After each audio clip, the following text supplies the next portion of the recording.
pretty amazing that we're talking about a shortfall in private activity bond volume cap. I know the department team is going to talk extensively about application and criteria and other things around allocating private activity bond volume cap.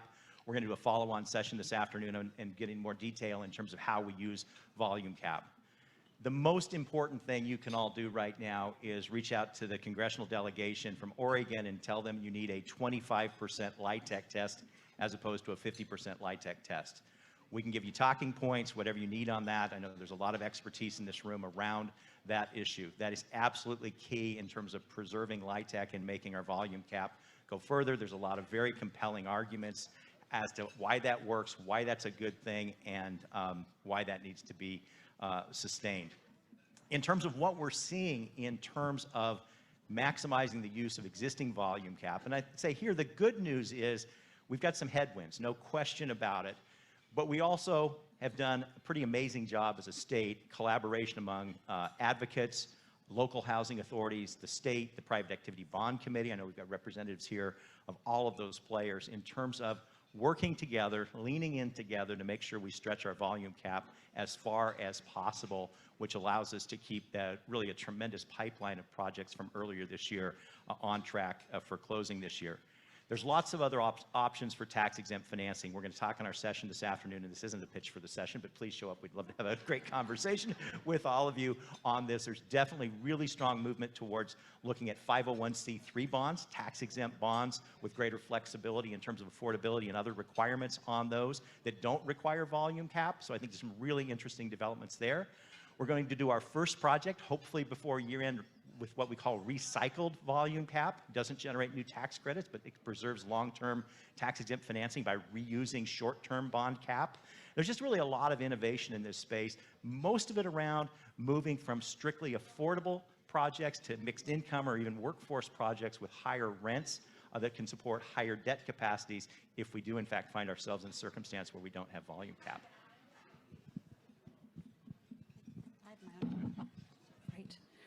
Thank you. We're going to turn now, and again, I just want to remind folks, Michael does have a workshop on bonding capacity at 3 o'clock this afternoon in the Alaska, Idaho room for those who want to dig deeper into this topic. So Senator Jama and Representative Dexter, let's discuss a legislative task force as well as a state agency initiative, both finalizing recommendations this fall that will lead to robust housing conversations in 2023. The Department of Land Conservation and Development is finalizing recommendations on an Oregon housing needs analysis, and the Joint Task Force on Addressing Racial Disparities in Homeownership is finalizing recommendations to close the gap on homeownership rates for households of color. Can you both, in turn, share any reflections on how these initiatives are likely to inform affordable housing and housing production legislation during the 2023 session? Absolutely. So I will start. The first thing I will say is this is an all hands on deck moment. This is a real opportunity for those of you who are invested in certain aspects of this outcome, sharing that information and what are the must-haves and the points of opportunity for us to collaborate on as we move forward. HB 2003 in 2019 mandated the development of the regional housing needs analysis, which has now become the Oregon Housing Needs Analysis. And in HB 5006 in 2021, there was a budget request to create a report detailing how we address the needs. And that's what DLCD has brought to us in the last quarter. So we are really building on that, and the ultimate effort is that we have to build 550,000 units in the next 20 years, 30% being permanent and long-term affordable housing, meaning less than 80% of the AMI. So how do we do that? What are the barriers is really part of what the DLCD report is outlining. This goes across jurisdictional issues, this goes to state issues, and how do we most effectively and efficiently address the gaps as well as the opportunities that have existed for a long time that many of you in this room have really been struggling with for a while to fulfill the need that we have. So cost and readiness of land to develop are significant barriers. And how do we help from the state's level, or from the state level, is really something that we are going to engage in conversation with. There's 3 points to this plan that we're going to really focus on: plan for what's needed and lead with production. We have to have more supply to get to affordability. That's across the board. So how do we facilitate that? Number 2, build what's needed, where it's needed, addressing housing needs at all levels. And so really, how do we apply the housing needs analysis in a way that fulfills the need and is equitable and really progressive, as far as how do we build walkable, scalable communities where people can build generational wealth and have a place optimally within walking distance of school and work. And then recommendations and approach. We can't just build all this housing without the people out there to do this work. So we will also at the state level have to invest in building that workforce. So this is an opportunity. A crisis always brings opportunity, and really working together to make sure that we are thoughtfully approaching this in a way that will fulfill the needs at the local level is really where I am going to be convening a lot of tables, and look forward to talking to a lot of you. Thank you, Chair Dexter, and good afternoon, everybody. I think before I just answer the second part of the question, which is the racial housing disparities and home ownership, I think I'm going to hit a little bit the last point that Chair Dexter made, which is around working together. Really, Chair Dexter and I really committed to ensuring that there's collaboration among us, and we were willing also to collaborate all of you who are here today to ensure that we meet Oregonians' needs on housing. So that's really the key elements that, you know, if you want to take away one thing in this table today, at least in my perspective, is that we need to work together. No jurisdiction or no entity can do it alone. And that's why we are pleased to be here with you today. In terms of the Joint Task Force on addressing racial disparities in home ownership, we all know that home ownership is a big part of the American dream to ensure that we build wealth in our community. And if we don't eliminate the disparities in our community, we're leaving people behind. And so we're continuously creating wealth gap in our community.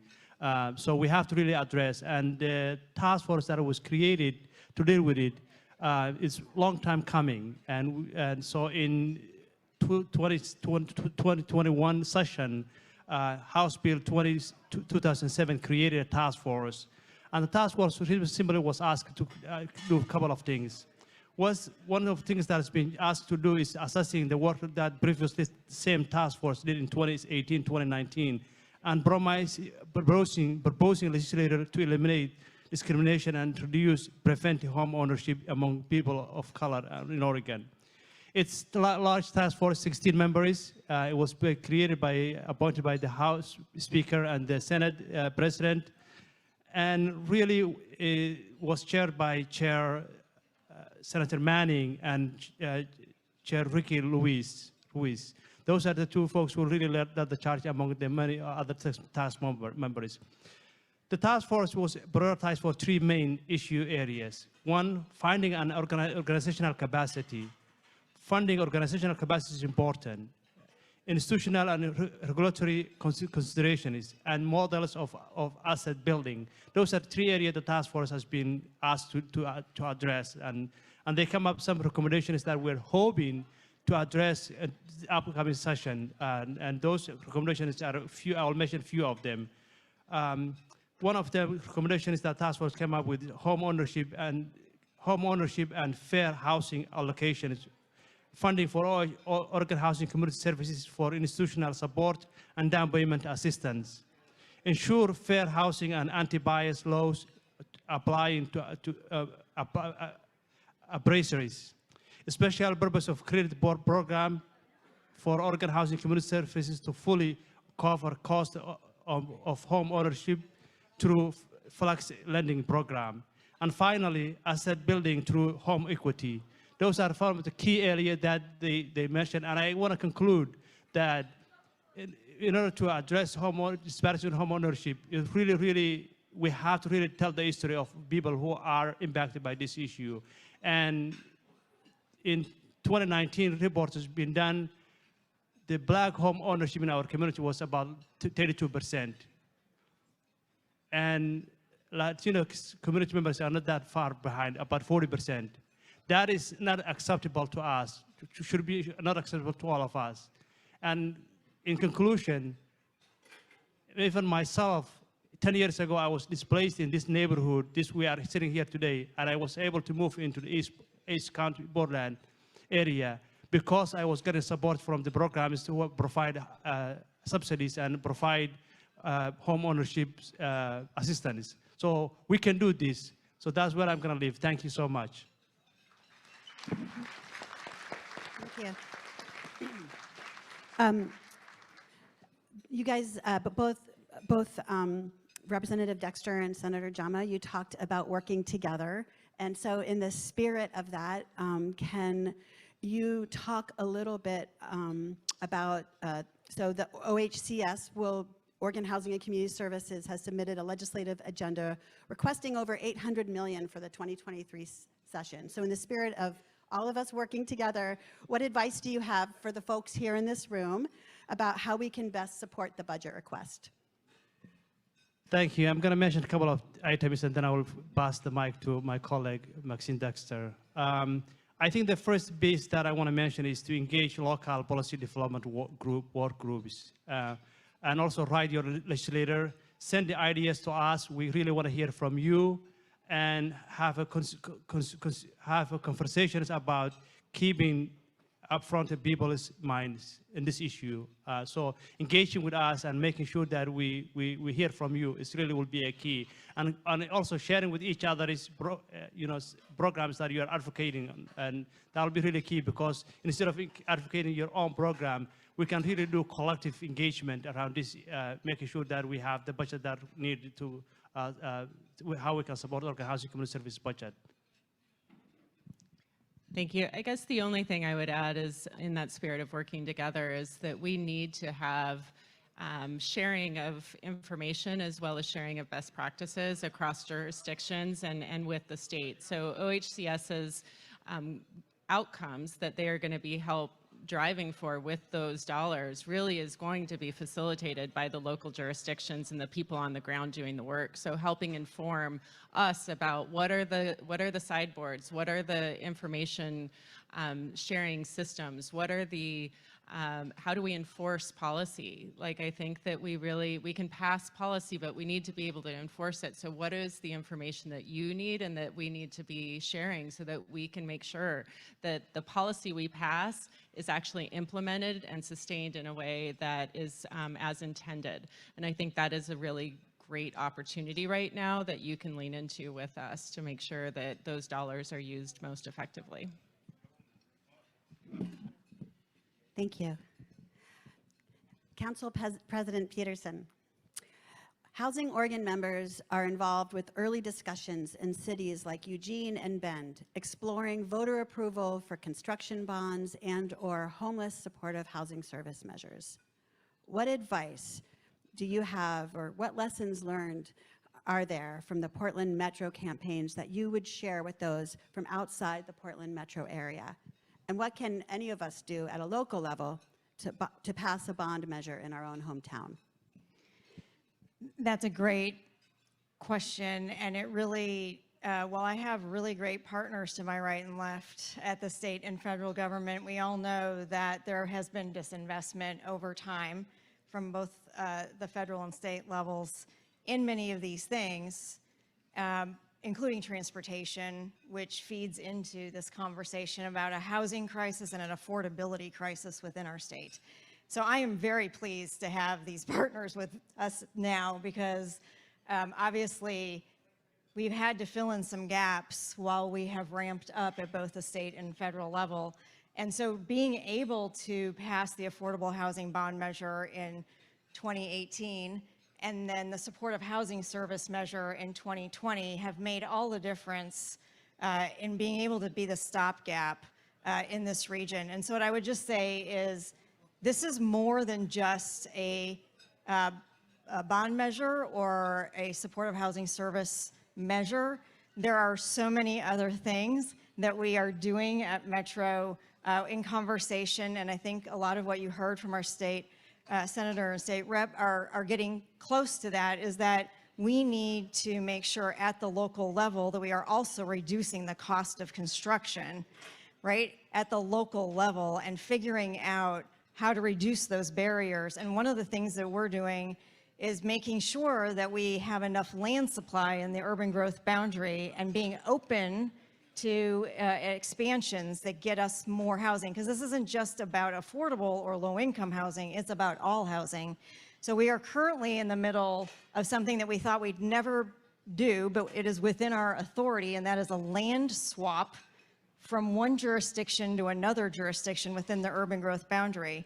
So we're looking for land around the urban growth boundary that will not develop in the next 20 years, and we're moving it over to Tigard to give them an expansion, because they have a beautiful example of how you should expand with high density, affordable housing, and we want to support that. It's things like that that you also need to show that you're doing if you're going to actually go out and talk to voters, because Metro didn't pass a bond measure, the voters passed a bond measure, right? And you need to be able to really think through why and what are the core issues within your community that you have to get all of these things kind of lined up so that you show that you're actually making progress on all fronts in order to be efficient and effective with this money. So the voters will give you about a minute to explain why you want this. A minute, maybe. And so how will you use that minute, right? Will you focus on the number of students who are identified as homeless, such as the 1,200 students who are identified as homeless in the Medford School District in the 1920 school year? That was a huge successful message for us, identifying how many homeless children there were in this region. Will you focus on affordability for seniors, such as the fact that in Deschutes County, the average Social Security retirement income is $1,600 a month, and the average rent for an apartment in Bend is about $1,800 a month, right? What will you focus on? You need to be with the voters. It's not what you value, it's what they value, right? It's campaigning 101. Find out where they're at, start where they are at, don't start where you're at, because as advocates moving forward, we have way too much information in our head, and we need to be able to talk to the voters at where they're at. So just remember, governments don't pass bonds, the voters do, and whether it's a community-led initiative like the supportive housing service measure or something that Metro put the ballot to support operations, it's really about engaging the community. Engagement, a lot of engagement, and then think about more engagement. It's an iterative process, and I think we get stuck in linear processes. We have to be learning organizations when you're about to go out for a campaign like this. You have to dig deep and have the difficult conversations. There are a lot of difficult conversations that we need to have, and we can't be afraid of it because it'll only make us better. Thanks. Thank you. Thank you for answering the question about how to move bonds forward. Knowing, however, that in the Portland metro area, where Metro is in the closing phases of spending the 2018 Affordable Housing Bond, what would you say the next steps are for that work, and how can the Portland area keep up with the need for affordable housing? First of all, the Affordable Housing Bond measure, anybody who has received any of the funds in this room, can you raise your hand or stand up? Just give yourself a pat on the back. I'm about to give you some numbers. It's an amazing, amazing feat. I am really proud of what you all have been able to accomplish. Right now, there are almost 1,400 bond-funded apartments under construction, and another 1,500 in permitting and design. We're more than 80% of the way to the goal of 3,900 units, and we've only committed 55% of the money. So if you're doing the math, we're ahead.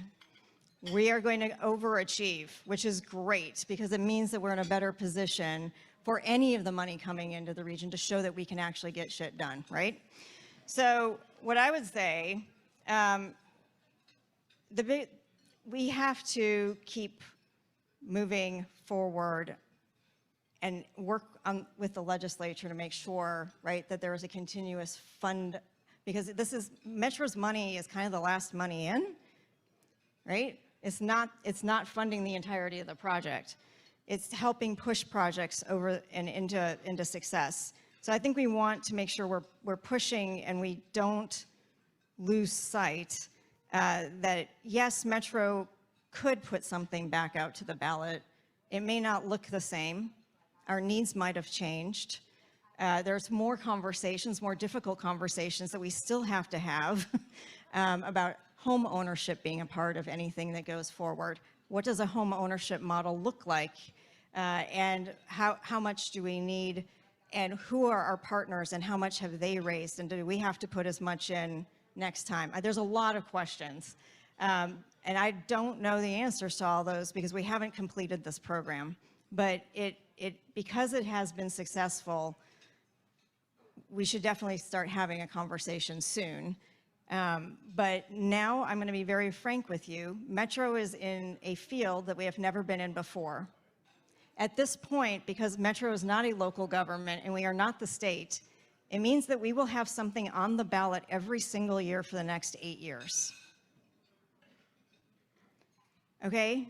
We don't have a general fund like a local government. We are ballot initiative driven. And if that is the case, I need everybody in this room to understand the weight of being on the ballot every year. And I think that's the most important thing that we need to keep in mind when we think about the overall health of our regional government. How much are we going to ask us to continue to do, and how much gets birthed and moves to a new level? So I think that's the conversation we're going to have, and that's a hard conversation. So thank you. Thank you. Great. We're all for hard conversations. Brian Guinea. Hi. We've heard about state legislation and local initiatives supporting housing, but Field Office Director Guinea, can you tell us about how recent federal legislation has supported housing in Oregon? All right. Hey, good afternoon, everyone. My name's Brian Guinea. I'm the Oregon Field Office Director for the Department of Housing and Urban Development. I work for our HUD Secretary, Marcia Fudge, and our own Region 10 Regional Administrator, Margaret Salazar, who all of you know. She now runs all HUD operations for the state of Alaska, Idaho, Oregon, and the state of Washington. And she's in Twin Falls right now, and she's on her way. Will be here later this afternoon. So before we talk about federal legislation and new things, I just want to take a moment to recognize and acknowledge our incredible congressional delegation, our senators, our members of Congress, their staff here in the field in Oregon, their staff back in Washington, D.C. Oregon definitely punches above its weight class in getting federal resources out to organizations like yours and then getting those resources onto the streets. And our congressional delegation getting the bump up in fair market rents, 9% across the board in Oregon, the emergency housing vouchers, more housing choice vouchers, and a lot of the congressionally appropriated housing projects that you're going to see in Oregon breaking ground or get added to in the next year. That is our congressional delegation. They've got an uphill battle, and they're bringing the money to the state, and you all are putting it to work. So however we can support them in this as well.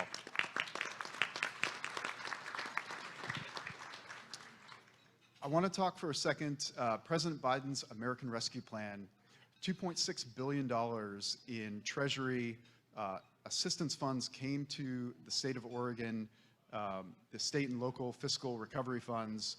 The Treasury Department just released this summer, finally, guidance that many of you had been asking for on how states, counties, cities, other localities can put those Treasury funds to work for the housing supply and affordable housing. And we have that guidance out now, and we know there's a lot of interest in that. Also in the American Rescue Plan, $67 million came into Oregon for the home ARP projects. These are for the home participating jurisdictions across the state It's in addition to the $20 million in annual home funding that those jurisdictions receive. And then, if you remember, it was just about a year ago that we launched the Emergency Housing Voucher Program. 1,582 of those vouchers came into Oregon. As of today, 71% of those have been leased up. 90% have been awarded, well above the national average for emergency housing vouchers, and the fastest take-up rate of any federal voucher program, not specifically targeting veterans or other specific groups. So, a lot of exciting stuff. The president just signed the Inflation Reduction Act a couple weeks ago. There's $1 billion in there for HUD for the Green Retrofit and Resiliency Program. This is going to be energy upgrades, cooling upgrades, home weatherization, mitigation. I want to recognize here in Oregon, there's been so much work that's been done around housing preservation and getting cooling units to housing. And this funding will be coming through the Office of Multifamily Programs. And there is a request for information, public comment period right now as HUD develops this program. I would encourage anyone here, you can come by and see our booth later today and find out how to make comments on that or to help influence that plan as we build that together. Secretary of HUD was here in April to focus on housing supply. Her special advisor, Dr. Richard Cho, senior advisor for housing and homeless services, was here in August. Both of their experiences touring the state, talking to providers, talking to many folks in this room, went to influence HUD's ask for the president's FY23 budget.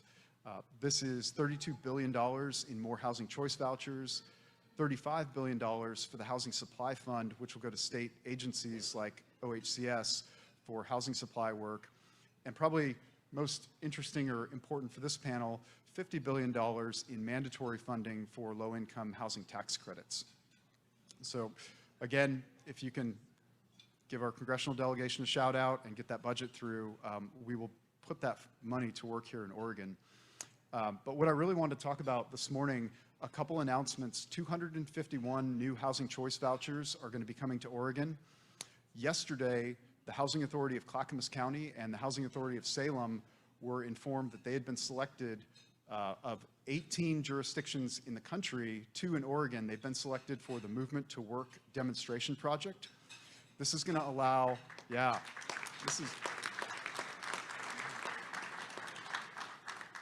So the Movement to Work demonstration project allows the housing authorities to take their housing voucher money and try new innovative waivers or things focused on building wealth, closing the wealth gap, having those families that are already in assistance increase their personal wealth. So probably the biggest news, as 9 a.m. this morning, it was just made public that Massachusetts and the state of Oregon have been approved by Health and Human Services for their 1115 Medicaid waiver.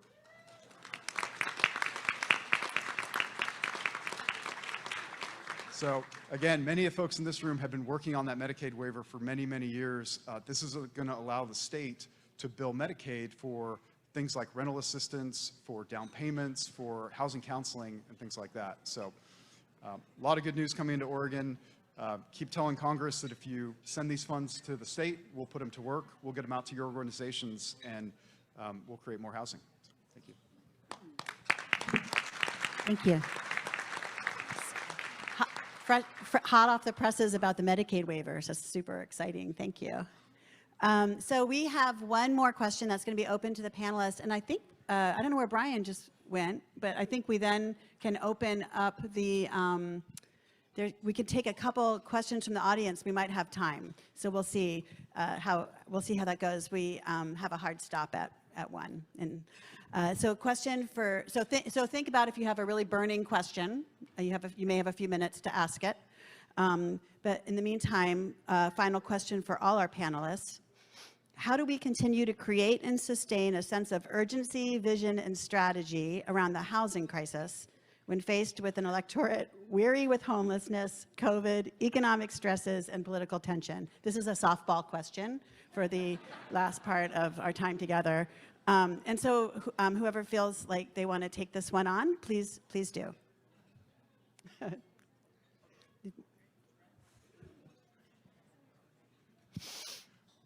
I'm pretty passionate about this.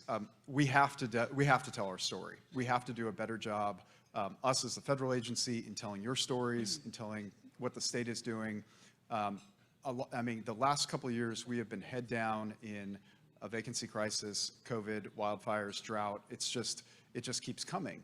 And so there's so much work to do that if there is one family that's getting housed, or if it's one youth that's getting off the street into a stable situation, we have to tell this story, because the public, our neighbors, they're so consumed with everything that's going on that they don't see all the work that partners here at the table are doing, that you're doing, and competing narratives fill that vacuum about what's happening. And so we can, at HUD, if we can support telling your stories, we're going to, decide if we're a nation and a state that solves these problems with compassion and with evidence-based solutions and the best, highest use of funds, or are we going to turn to demonizing people for their living situation to score political points, or spending millions and millions of dollars to just move folks around? We've got to do better than that. And so we've got 44 Oregon-based HUD staff. We're back in the office. We're out in the field. If you don't know who your local HUD field rep is, come find me after this, and I'll make sure you're connected. But storytelling, 100%.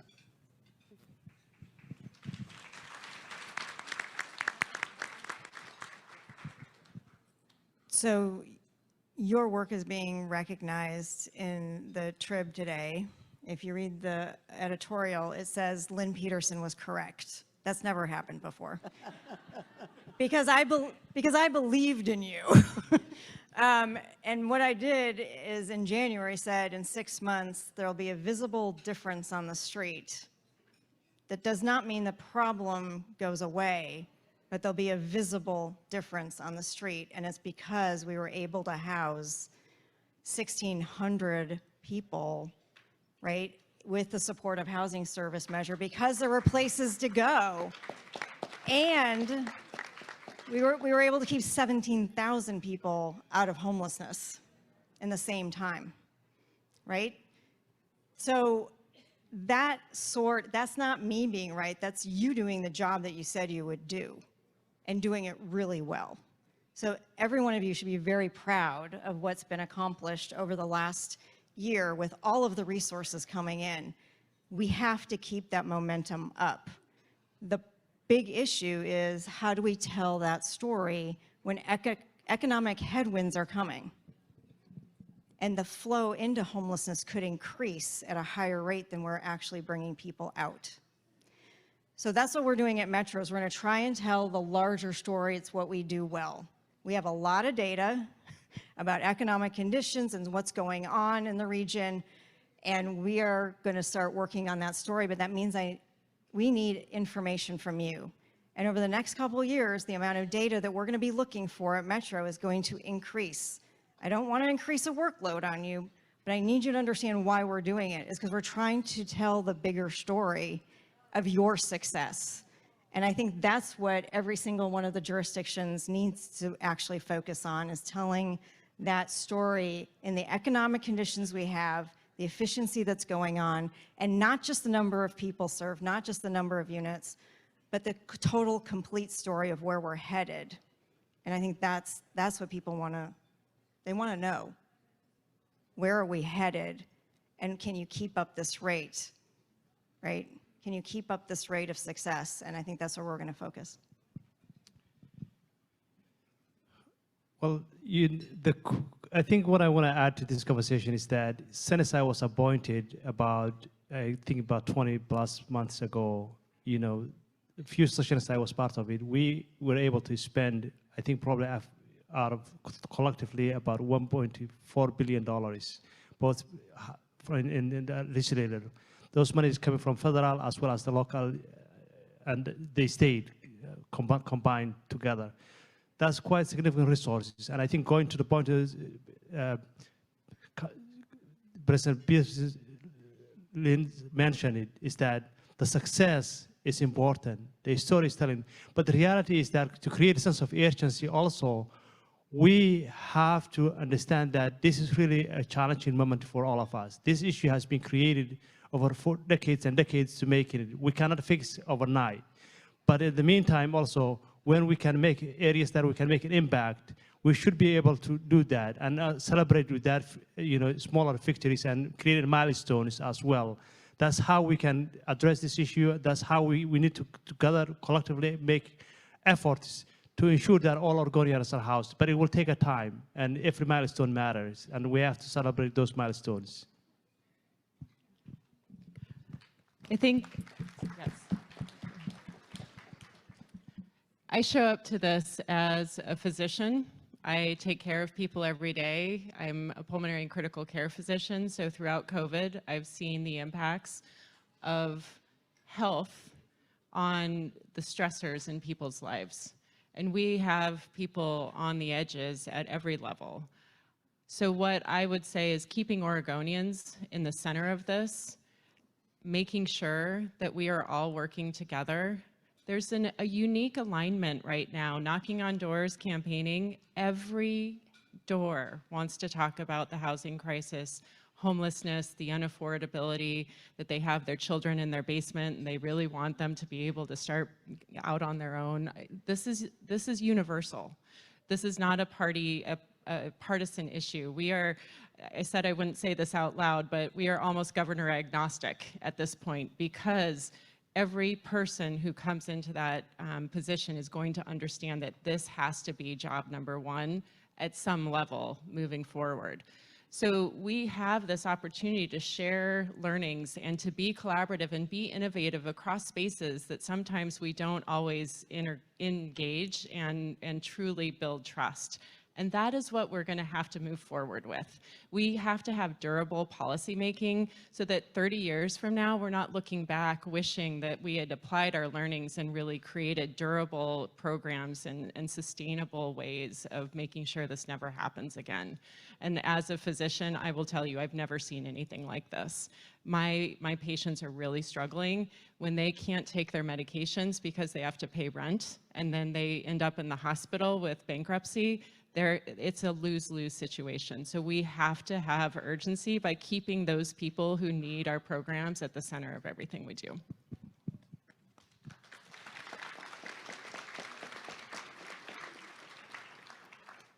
I'm one of many of you, I'm a technician. And so I see these dollars come in, and we've got to deploy those dollars efficiently and effectively. Don't shy away from complexity. I've been in conference calls with 20 or 30 people on a call every day with many of you. That's what it takes to get these projects done. So don't be afraid of a complicated capital stack to get a project done. Don't hesitate in terms of looking at housing on a broader continuum, from permanent supportive housing to affordable housing to workforce housing, essential worker housing to home ownership.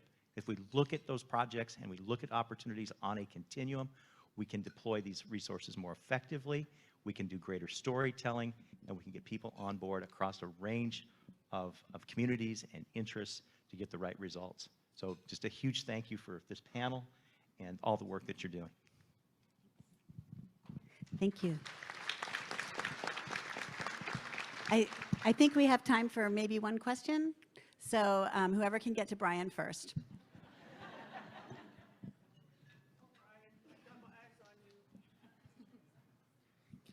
So thank you for all your efforts, and I love hearing what you have to say. It's very encouraging because we know we need hope. Recently, OHA got a lot of money from the Oregon State Legislature to send out to the community for community integration of people with serious and persistent mental illness. It was a one-time thing. I'm not sure that it was coordinated with other housing provider agencies, but many of us across the state have been working with behavioral health and other law enforcement to address this need for housing, supportive housing for people with serious and persistent mental illness.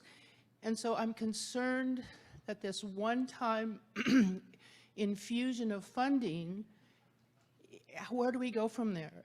And then the other thing, in relationship to that, one of the things we discovered with the potential Medicaid waivers is that, like you all know, the clinical staff is really stretched and cannot be expected to do all the work that is needed for successful supportive housing for people with serious and persistent mental illness. So many people have expressed the desire to see Medicaid waiver also provide money for peer support, mentor support, auxiliary staff between the clinician and the housing provider, because there's a big gap between housing people and health people understanding what is needed to successfully house this population for stabilization, treatment, and preparedness to enter the community. I'm going to jump in because as a physician, I see this firsthand every day. The toxic stress compounded by mental health challenges, the toxic stress of being housing insecure. You cannot, we're talking about Maslow's hierarchy of needs, like first and foremost is food and shelter. You certainly can't get to health if you don't have just basic needs met. So we have got to figure out a way as a society to value every person's right to those basic needs being met, and stepping away from being judgmental or projecting onto someone what they should have or could have done. We need to deal with where people are. And so those one-time dollars, thank you. Those one-time dollars, I think we do what President Peterson said, we build on success. We show how they are impacting people. We bring those peer advisors and counselors to committee, to Metro, to the people who are making decisions, and show those successes and build that investment. I will tell you, I'm a data-driven person by nature. I am almost concerned sometimes about how emotionally we make decisions. You know, a compelling story can get a bill passed more than the data. So that is also a strategy. We need to use it to make sure that people understand those stories and why they matter. And I think this is going to be an opportunity as well to step away from our prejudice and judgments around substance use disorder and other issues that also are plaguing our communities. We are all in this together, and those who are suffering most are reflective of what is in front of many other people should we not build the support systems necessary to keep people secure.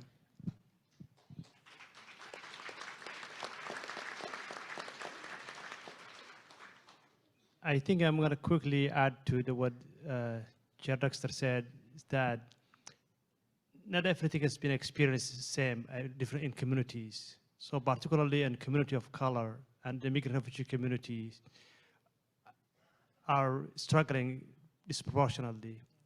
And the way to address is that we have to really invest and provide resources. Those who are culturally specific providers who are able to connect in those communities to resources, because there's sometimes mismatch. If you don't have a culturally specific organizations who are able to speak the language of that individual or may provide culturally specific services, it's a very challenging. So my hope is that we do this work as Chair Dexter with compassion, but more importantly also ensuring that we support those organizations who are within the community, who understand the struggles of those individuals are facing.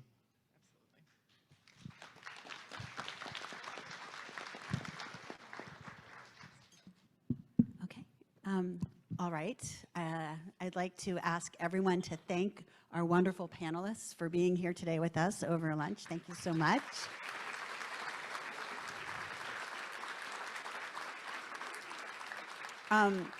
And thank each other, because you guys were a great audience. Thank you. Thank yourselves. I want to remind folks about a couple related workshops from today. As already mentioned, Michael is leading a workshop on bonding capacity at 3 o'clock in Alaska, Idaho. For folks who want to nerd out on bond stuff, that's great. Also, this afternoon, there'll be a two-part workshop in the Hawthorne-Selwood room, one on rural housing development this afternoon at 1:15 and at 3. And then tomorrow, Portland Metro Housing Development at 10:15 and 1:15, and both will engage participants to talk about solutions that increase and improve affordable housing development.